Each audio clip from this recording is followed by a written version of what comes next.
Yo saludo con gran cariño al auditorio de Telefórmula, que en estos momentos se enlaza con los trabajos de esta emisión. Agradezco a quienes nos siguen a través de la radio y por supuesto, plataformas de Internet. El presidente hoy se adelantó, dio a conocer el incremento de la tasa de interés de 50 puntos, generó un revuelo impresionante, otras cosas porque es ilegal hacer eso, pero hoy ante los banqueros se disculpó ante la gobernadora y bueno, pues dijo que reafirmaba su compromiso de respetar la autonomía. Hace un instante platiqué con Manuel Romo, el director general de Citibanamex, y parte de lo que nos dijo fue esto. Hemos estado atentos desde el primer momento a estas recomendaciones y nosotros coincidimos en algunos puntos que hemos sido muy claros respecto a nuestros objetivos en la transacción. Nosotros lo que queremos es una transacción que genere el mayor valor a los accionistas, que cuide a todos nuestros 22 millones de clientes, que haya una estrategia con los 40,000 colaboradores del banco y que se continúe con el compromiso con las comunidades, el patrimonio artístico que tenemos. Eso me explicaba. Biden anuncia nuevos grupos de combate. Bueno, pues son 4 elementos en Eslovaquia, Rumania, Bulgaria y Hungría. Y dice que la OTAN está más fuerte que nunca. También les propuso venderles gas a los europeos para que dependan menos de los rusos. La ONU aprueba con 140 votos a favor y 5 en contra la resolución franco-mexicana. En un instante me enlazaré a Nueva York con el embajador de la Fuente y con el embajador Asbasadurian, el embajador de Francia en México. En más información, el jefe del Comando Norte asegura que Rusia tiene en México desplegados más espías que en cualquier otro país. Parte de lo que dijo fue esto. Señalaría que la mayor parte de los miembros de la Agencia de Espionaje Militar de Rusia en el mundo está en México en este momento. Es personal de inteligencia ruso y vigilan muy de cerca sus oportunidades de tener influencia en Estados Unidos. Interesante el tema. Hoy estuvo Ken Salazar después de que recibieron a Coronel y ayer los diputados. En este caso lo recibe el coordinador de la mayoría. Ken Salazar habló de la reforma eléctrica, del futuro, de la necesidad de trabajar juntos y de paso dijo, oiga, pues Rusia invadió Ucrania. Si un miembro de la familia invade a otro, recordó los vínculos de México y los Estados Unidos en materia de seguridad, que luchamos juntos en la Segunda Guerra Mundial. Mensajes diáfanos del embajador Salazar. La inflación sigue siendo un quebradero de cabeza, 7.29 la tenemos en esta primera quincena de marzo. Sandra Cuevas alcanza un acuerdo reparatorio, pagará 30,000 pesos a cada uno de los policías que agredió. El Senado ratificó a Leopoldo de Gives como embajador de México en Venezuela y le comento que son 105 hectáreas afectadas por el incendio forestal en el Teposteco. Hoy, como todos los jueves, tendremos a Javier Lozano y su pausa musical.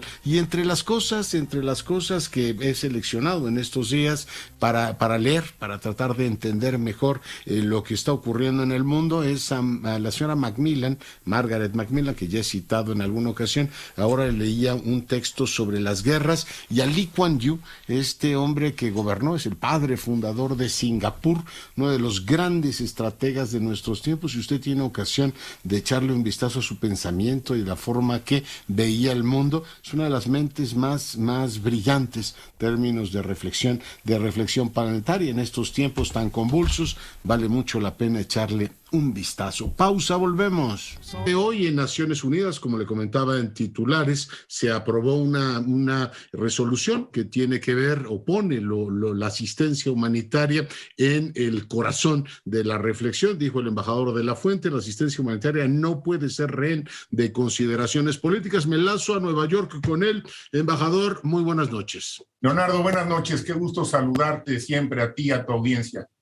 Oiga, qué interesante recorrido ha habido. Decía usted que durante 2 semanas se abrieron consultas en el Consejo de Seguridad. Ayer Rusia presentó una resolución que obtuvo muchas abstenciones. Ahora entró por la ruta de la Asamblea General y obtuvo 140 votos. Embajador.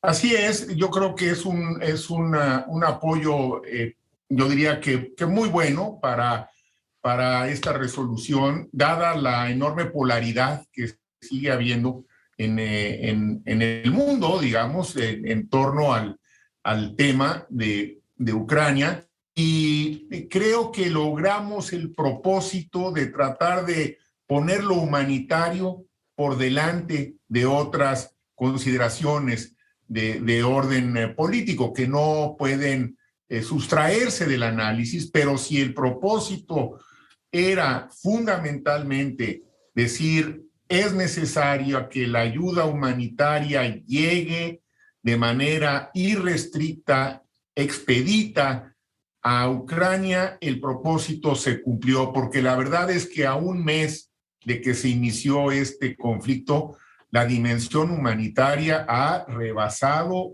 con mucho los peores escenarios que se tenían. Simplemente hay que ver los números. 1,5 millones de niños han tenido que salir de su país en menos de 4 semanas. Hay 3,5 millones de refugiados, 1,5 millones de desplazados, 12 millones de afectados ya de manera directa en la región, más los impactos que está empezando a tener en todo el mundo. Esto nos va a afectar, nos está afectando a todos y nos va a afectar a todos por muchos años. Por eso fue que Francia y México dijimos hace casi ya 3 semanas, urge que demos un respaldo al apoyo, a la asistencia humanitaria que lleven Naciones Unidas y que lleven otros actores humanitarios, la Cruz Roja Internacional, en fin, son varios ya los que están ahí y necesitamos generar mecanismos para garantizarles hasta donde sea posible, primero seguridad, para que puedan hacer su trabajo. Y esto implica necesariamente también, pues por lo menos desde esta vertiente, generar algunos espacios de distensión, ¿no? Vamos a ver cuáles son los efectos reales de esta resolución, pero por lo pronto se obtuvo, digamos, un apoyo muy considerable en la Asamblea. Nos hubiera gustado que también esto hubiese ocurrido en el Consejo, pero era imposible, íbamos directo al veto. Y entonces fue cuando Francia y México decidimos, pues justamente invocando esta resolución que ya estaba puesta en marcha, Unión Pro Paz, pues llevar el tema a la Asamblea para poder sacarlo adelante. Esa fue la razón por la que hace varios días ya decidimos que no tenía mucho sentido seguir en el Consejo cuando ves claramente que viene nuevamente el veto, ¿no? El tristemente célebre veto, que por cierto, pues no está por demás recordarle a tu auditorio que desde que se instituyó hace 76 años, México ha estado consistentemente en contra de este privilegio que tienen algunos miembros de la ONU, los P5 famosos, porque pues pasa lo que estamos viendo, te paralizan y entonces el órgano, digamos, que tiene más poder dentro de la ONU, se queda convertido en rehén, justo lo que decías tú en relación a mi comentario, de acciones que como esta, pues son en este momento fundamentales. En fin, esto es brevemente lo que ha ocurrido. Creo que es un paso adelante. No, como te podrás imaginar, no ha estado sencillo, pero qué bueno que ya lo digo. Se ve el ambiente, en Bruselas están en la reunión de la OTAN, los europeos y el G7, pero importante paso en Nueva York porque abre una puerta también incluso para Rusia de reconsiderar un punto, ¿no? O sea, está el cese de las hostilidades, protección de civil y respeto al derecho internacional humanitario. O sea, ellos podrían efectivamente encontrar una puerta ahí, aún desde la posición política y militar que han tenido, para dar un paso adelante, embajador. Ayer, justamente en la sesión del Consejo, está registrado, después de un intercambio que tuvimos ahí algunos miembros del Consejo, incluido el embajador de la Federación de Rusia y un servidor. Al final le dije, le recuerdo al embajador de Rusia que la posición de México sigue siendo abierta al diálogo franco, al diálogo constructivo. Tenemos que encontrar puntos que nos permitan salir con una voz unida en torno a la dimensión humanitaria del problema. Entonces, ojalá que podamos en los próximos días, ahora que ya de todas maneras baja un poco la tensión con la adopción esta mañana de la Asamblea, poder encontrar algún otro mecanismo para trabajar con ellos. De hecho, nosotros vamos a seguir insistiendo en la parte humanitaria, ahora ya centrándonos más en temas específicos, como es el caso de la inseguridad alimentaria, que ahí viene ya, nos lo han dicho aquí las diversas agencias de Naciones Unidas. El 50% de los granos que el Programa Mundial de Alimentos distribuye proviene de Ucrania, el 50%. Y hay condiciones ya de prehambruna en muchas regiones del mundo. Entonces, el Programa Mundial de Alimentos será uno de los primeros que va a empezar a resentir esto. No va a tener manera de abastecer a estas regiones en donde ya hay una grave insuficiencia alimentaria, y la verdad es que se puede desencadenar un escenario mucho más complejo del que se ve a simple vista, con secuelas graves en otras regiones del mundo, como son estas que están en condición de prehambruna, ¿no? Y que de repente quien los abastece de grano, pues se ve que ya no tiene manera de hacerlo como consecuencia de la guerra. Y esto es por poner solamente un ejemplo de cómo la dimensión humanitaria va a ir, ¿no? Mermando y afectando otra serie de regiones en el mundo, y pues nosotros vamos a seguir tratando de hacer contribuciones desde esta perspectiva, que es la que le toca a México, es en la que podemos incidir.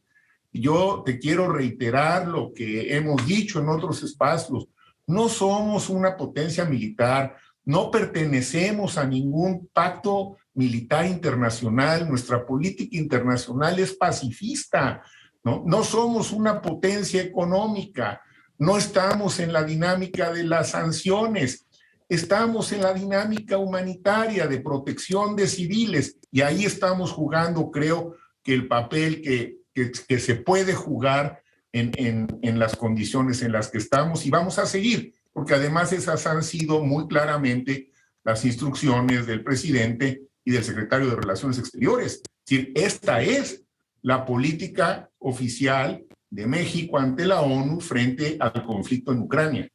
Así lo hemos visto, y moral y políticamente creo que es lo correcto. Además ha tenido una espléndida acogida en el país, ¿no? Esta idea de que finalmente la tradición mexicana ayuda a facilitar. Creo que esta idea de separar, digamos, el clamor político, la ofensiva o el ánimo de venganza de los temas humanitarios es muy importante. 140 respaldos es muy, muy relevante desde el punto de vista, digamos, del mensaje político. Sigo viendo que los no son los mismos, o sea, la propia Rusia, Bielorrusia, Corea, Eritrea y Siria, y veo algunas abstenciones que no había visto del bloque africano, embajador, que veo que votaron, bueno, se abstuvieron, digamos, llamó la atención esa parte. El resto de los abstencionistas siguen siendo los mismos, India, China y otros más. Embajador.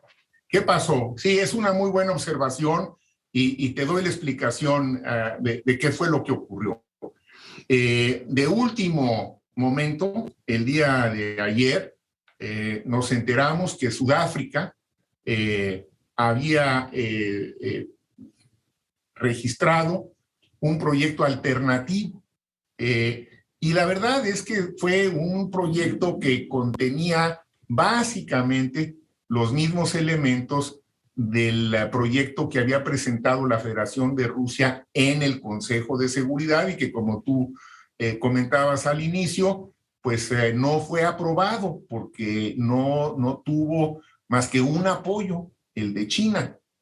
Fue el único apoyo que tuvo. Entonces ahí ni siquiera tuvo que haber veto, simplemente fue un proyecto que no se abrió lo suficiente a consultas, que, en fin, que surgió también así de manera un poco sobre la dinámica diplomática en la que estamos. Bueno, creo que el proyecto que presentó Sudáfrica, que los propios africanos, muchos por lo menos, embajadores me lo dijeron, embajadoras, no conocían, no sabían de qué se trataba, generó confusión. Y esto fue unas horas antes de la votación de hoy en la mañana, y creo que eso explica por qué hubo estas abstenciones que de otra manera hubieran sido, estoy casi seguro, votos a favor. No cambia mayormente el resultado, se rebasaron por mucho las 2/3 partes, pero sí hay una explicación, porque todo tiene una explicación, a veces no la entendemos o no la hemos encontrado, pero aquí sí, esto fue lo que ocurrió. Los 5 votos en contra, yo no tenía ninguna expectativa que fueran a cambiar, y de hecho, si tú analizas los votos de los 15 miembros del Consejo en la Asamblea General, pues te encuentras lo que íbamos a tener en el Consejo: 12 votos a favor, 2 abstenciones, en este caso el de India y China, y el voto en contra de Rusia, que hubiera sido el veto.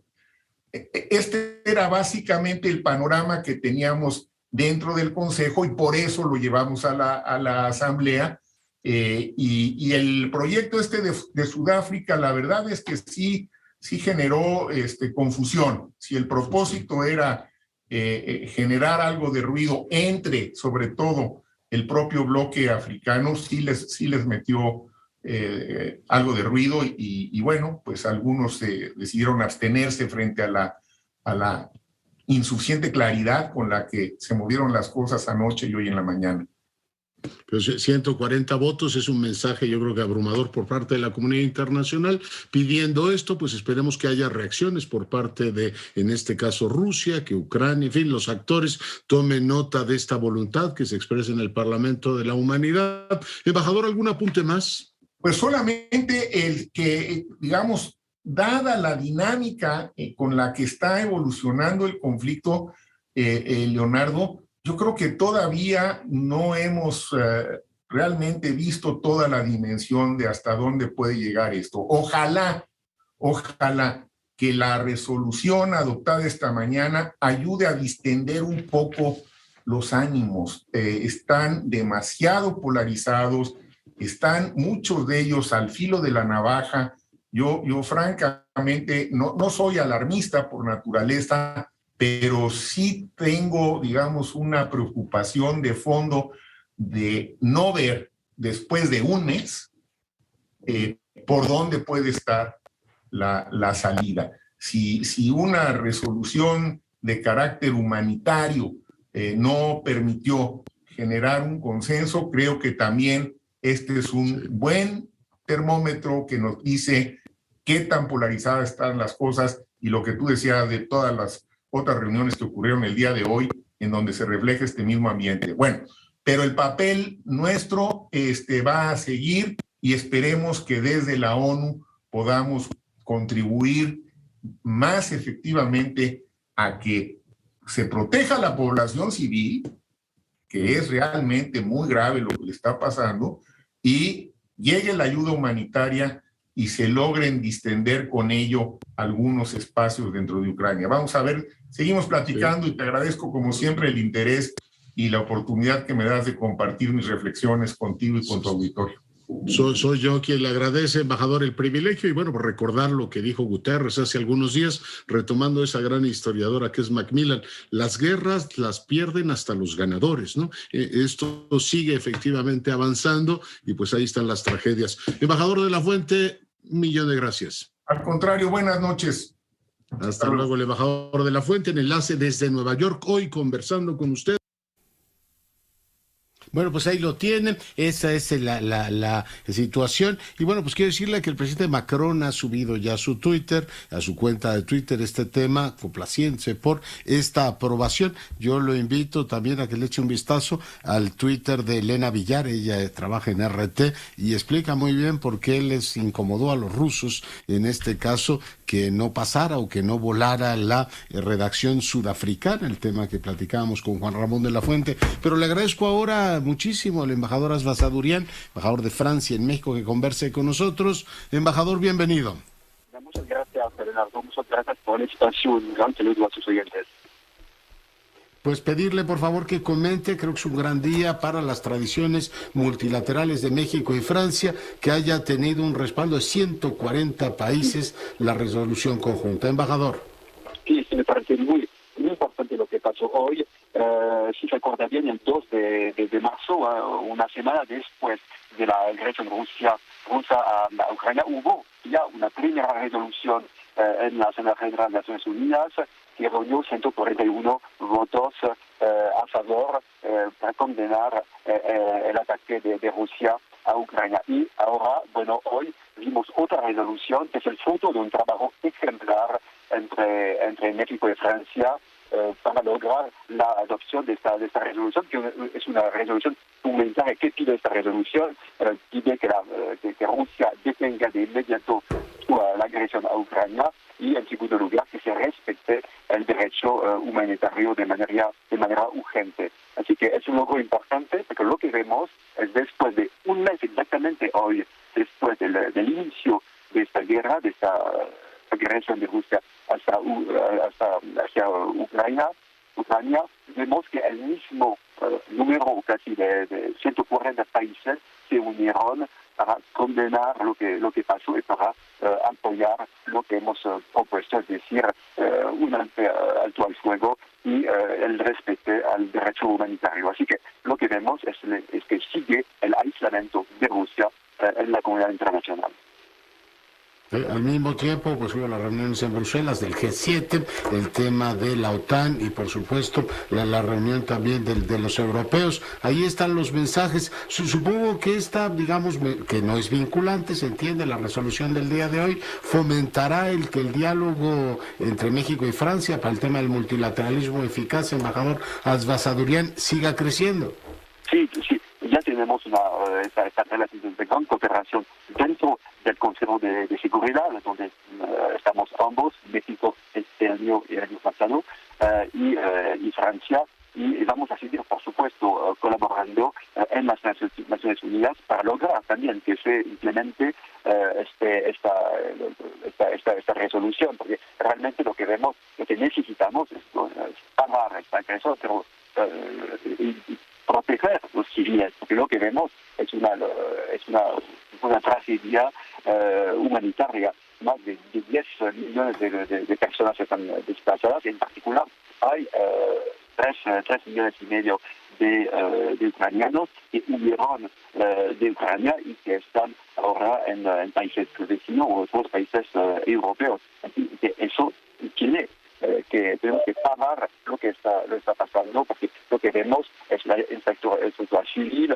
los hospitales, las escuelas, que son metas de bombardeos, y eso tiene que parar y tenemos que seguir trabajando. Y como usted bien lo mencionó, hay al momento hoy y mañana en Bruselas distintas cumbres de la OTAN, del G7 y del Consejo Europeo, el Consejo Europeo que Francia preside al momento, así que los esfuerzos diplomáticos continúan, y lo que vemos es la necesidad de reafirmar nuestra unidad y plantear nuevas sanciones económicas para forzar la situación de esta agresión y para que Rusia venga a la mesa de negociación.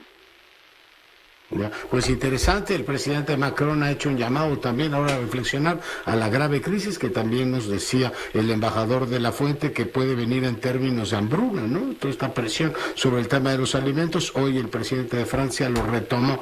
Pues seguimos, por supuesto, en contacto, embajador. Lo invito a que mañana a usted y a, por supuesto, todo el auditorio que nos acompaña todas las noches me acompañen. Vamos a tener una conversación sumamente interesante con un intelectual francés de primer orden, Jacques Attali. Vamos a hablar del futuro de los medios de comunicación. Su libro es absolutamente fantástico y yo espero que la conversación, la entrevista, sea igualmente fructífera. Lo invito a usted y, por supuesto, a todo nuestro auditorio a que estén pendientes.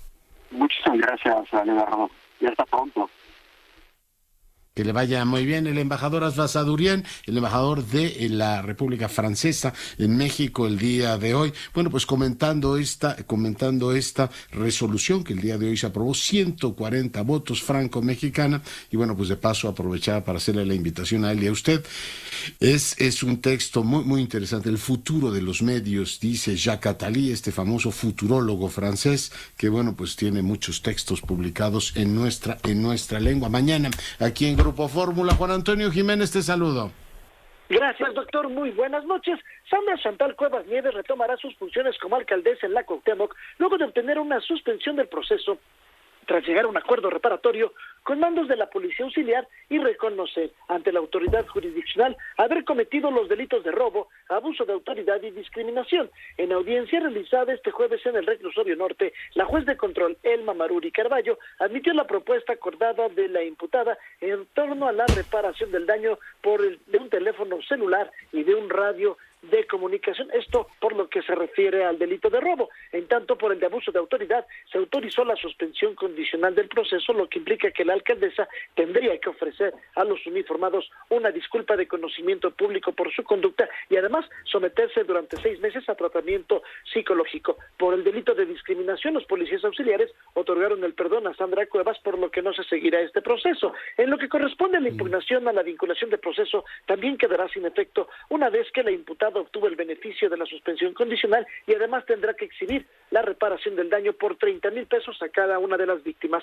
El vocero de la Fiscalía Capitalina, Ulises Lara, señaló: una vez que se informe el cumplimiento del ofrecimiento de la disculpa pública, cesarán los efectos de las medidas cautelares impuestas en la continuación de la audiencia inicial, principalmente por lo que respecta a la suspensión en el cargo de alcaldesa en Cuauhtémoc. Y a su salida del Reclusorio Norte, la alcaldesa de Cuauhtémoc ofreció disculpas, aunque eso sí, no reconoció los hechos. Me disculpo, pero no reconozco los hechos. Me disculpo y me disculpo de corazón con la ciudadanía, con mis partidos, por este trago amargo, y me disculpo también de corazón con Eduardo, con Faustino y con Marcos. Si ellos consideran que les hice yo un daño, les ofrezco una disculpa. Sandra Cuevas adelantó que regresará a su cargo este viernes a partir de las 5:30 de la mañana, recorriendo las colonias para dar resultado a los 550,000 habitantes de la demarcación, y una vez de que se cumplan con todo esto señalado por parte de la juez de control, se dará por concluida la acción penal en contra de Sandra Cuevas. Así que se concluye ya este proceso, doctor. Oye, dice, me disculpa aunque no les hice nada, ¿no? Lo cual, pues no sé si sea del todo sincero, pero es entonces Eduardo, Fausto y ¿cómo se llama el otro? Que son, imagino, los policías, los agentes. No se dirigió a ellos como a los señores agentes ni nada, ni sino por sus nombres de pila. Bueno, pues así está el tema y yo espero que los responsables de la fiscalía se inspiren efectivamente en esta disculpa pública, porque una vez que liberen a la señora Cuevas, pues alguien tendrá que decirle: señora, lamentamos mucho haberla tenido en prisión todo este tiempo, ¿no? Alguien tendrá que salir a dar disculpas públicas por esta situación. Oye, ¿y tú tienes alguna novedad del caso? ¿Quién tiene el tema de los muchachos de Huitzilac? Hoy habló Omar García Harfuch del tema. ¿Tú tienes ese reporte, Juan Antonio? No, ese habló de la Secretaría de Seguridad Ciudadana. Lo que yo le puedo adelantar, doctor, es de que la víctima que logró sobrevivir está custodiado por elementos de la Policía de Investigación. Él ya ha hablado, aunque no de una manera todavía, pues por así decirlo, de una manera ministerialmente hablando correcta, sino que ya ha dado algunas pistas, las cuales ya están siguiendo los agentes del Ministerio Público y la Policía de Investigación. Pero para esclarecer. me dicen que nuestro compañero Enrique Hernández lo trae y ya vamos con él. Juan Antonio, muchas gracias. Enrique, adelante. No lo tengo, bueno, pues me cuentan, entonces si lo trae él, vamos a ir con Enrique, porque el tema tiene pues una enorme relevancia. Esto que aparezcan 2 muertos después de un bloqueo a la autopista es cuando menos llamativo. Bueno, pues vamos a hacer una breve pausa o vamos con Enrique, lo que me digan.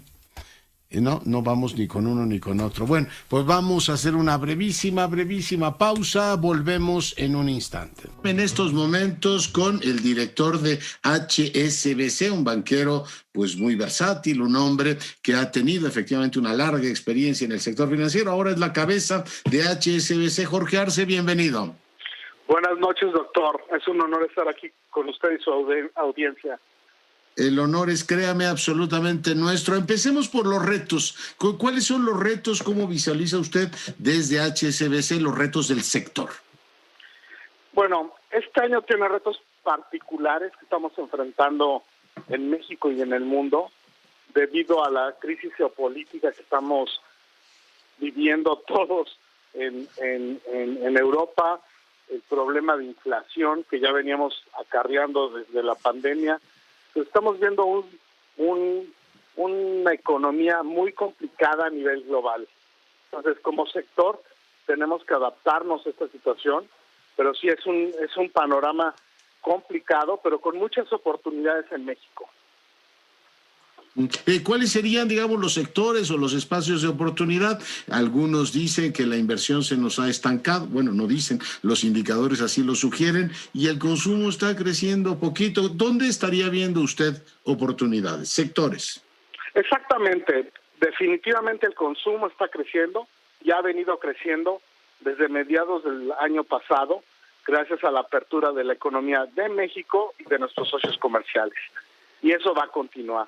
México es el gran beneficiario de los problemas geopolíticos en el mundo. Las grandes empresas se han dado cuenta que tener sus cadenas de producción del otro lado del Pacífico, del otro lado del Atlántico, para servir el mercado de Norteamérica no es lo mejor. Entonces estamos viendo sectores de manufactura que están creciendo muy rápidamente en México para servir a estos mercados. Y lo vemos todos los días con nuevas empresas viniendo. Sin embargo, la inversión pública y privada en grandes proyectos de infraestructura, sobre todo en el sector energético, están parados. Y eso no se va a destrabar hasta que se resuelva todas las interrogantes de la reforma eléctrica. Ya. HSBC es un banco global, además con plataformas tremendamente flexibles y con una inversión muy importante en el ámbito de la digitalización. ¿Los usuarios de HSBC México tienen acceso, director, a la tecnología de vanguardia, a los mejores servicios que tienen en cualquier otro mercado del mundo? Sí, ese es el gran beneficio de ser un cliente de HSBC en México. Somos el banco más global operando en México, y nuestros clientes tienen acceso a todas esas tecnologías, todos esos servicios, todo ese know-how que un banco de esta envergadura operando en México les puede ofrecer. Sí. Oiga, ¿qué desafíos hay en materia? Supongo que están invirtiendo mucho en sistemas, en seguridad, etcétera, para que se puedan hacer las operaciones. Estamos digitalizándonos de manera creciente, pero al mismo tiempo hacerlas todas ellas, director, más seguras. Estamos invirtiendo más que nunca. Este año vamos a invertir por lo menos $100 millones en mejorar nuestra infraestructura digital y física. Eso va a ser mucho más seguro y mucho más fácil usar todas nuestras interfaces que tienen que ver con el cliente. Entonces, la experiencia del cliente es nuestra principal prioridad como banco, que tengan una gran experiencia, y eso va a seguir mejorando. Ya. El entorno, digamos, del sistema mexicano, ¿le ven alguna problemática? Está, pues, el anuncio de venta de Citibanamex. Ese tema, digamos, el entorno general, ¿cómo lo están viendo, director? Mire, tenemos un sistema bancario bien regulado, bien capitalizado, bien operado, con jugadores muy experimentados locales y extranjeros. Eso hace de nuestro sistema bancario una joya. Es la columna vertebral de toda la economía del país, en la cual podemos ayudar a invertir el dinero, a financiar proyectos, financiar capital de trabajo, financiar inversiones, al mismo tiempo salvaguardar los depósitos de nuestros clientes, que esa es nuestra principal función, ser los garantes de esos depósitos y de esas inversiones de nuestros clientes. Entonces, el sistema bancario mexicano es parte de la solución que nos va a ayudar a salir adelante en esta crisis de la pandemia y esta situación complicada que nos está dando la crisis geopolítica de Europa. Ya. Oiga, estas expresiones de que ojalá sean accionistas mexicanos los que compren Citibanamex, supongo que forman parte del entorno político de cualquier país. No se ve, digamos, una actitud poco hospitalaria a la inversión extranjera. Mire, yo creo que no hay ningún problema en tener esa aspiración. Yo creo que es una aspiración legítima que el gobierno quiera un banco de ese tamaño regulado exclusivamente por autoridades mexicanas. Yo creo que es algo real. Los bancos tienen dueños de todas partes del mundo.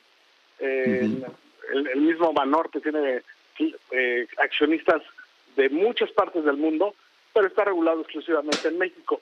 Entonces es una aspiración legítima y yo creo que no tenemos ningún problema con esas expresiones que está dando el gobierno sobre esa aspiración. Muy bien. Pues señor director, Jorge Arce, le agradezco muchísimo el tiempo que ha estado esta noche con nosotros. Doctor, es un placer y un honor. Muchas gracias. El honor es todo mío y el placer es todo mío. Jorge Arce es presidente y director general de HSBC. El día de hoy, efectivamente, conversando con usted. Bueno, y seguimos con la información. Enrique Hernández, adelante. Doctor, ¿qué tal? Muy buenas noches, les saludo con gusto. El secretario de Seguridad Ciudadana, Omar García Harfuch, dejó en claro que no hay registro de que los jóvenes presuntamente talamontes cuyos cuerpos fueron localizados el domingo pasado en la alcaldía de Tlalpan hayan estado bajo custodia de elementos de esta corporación. El responsable de la seguridad en la capital dijo: no tenemos registro en bitácora, ni en archivos, ni en ningún informe policial que los jóvenes hayan sido entregados, ningún detenido a este personal de la Secretaría de Seguridad Ciudadana. Indicó que desde la dependencia que encabeza se brindó toda información a la Fiscalía General de Justicia relacionada con el caso. Vamos a escuchar. Siempre tenemos presencia nosotros de manera permanente y lo que sí podemos confirmar es que un día antes, 10 de la mañana aproximadamente, subió personal de SSC y acudió a un llamado por parte de los comuneros. Pero eso es muy frecuente, es decir, esta semana también tuvimos acciones allá con ellos. De manera permanente nosotros estamos en Topilejo. Dijo que por instrucción de la jefa de gobierno se brinda atención a los comuneros de Topilejo para la gran polémica de tala que hay en esta zona, además de problemas entre comuneros del municipio de Huetzilac, Morelos, y también Topilejo en Tlalpan. Se realizan mesas de trabajo a las que acudió de forma personal y se realizan distintas operaciones, tanto con la Guardia Nacional como con la Fiscalía Capitalina, doctor. Muy bien, muchas gracias. Bueno, pues vamos ahora a la pausa musical. Y bueno, pues dos temas antes de despedirnos son muy relevantes. Hace un instante platicamos con los embajadores de La Fuente y Asbazadurian. Se aprobó por 140 votos en el Parlamento de la Humanidad esta resolución en materia humanitaria, siendo un llamado, por supuesto, a Rusia, la potencia ocupante, a que pues, se respete el derecho humanitario, no se permita que Cruz Roja y todos los demás, en este caso, organismos que están ayudando a la población puedan hacer su trabajo. Por otro lado, pues la reunión del G7, ahí está, lo acabo de subir al Twitter, el comunicado del G7, un comunicado duro que recuerda pues la resolución de los primeros días de marzo sobre la invasión rusa a Ucrania. Biden dijo: señores, estamos preparados, es muy importante que anote esto en la bitácora.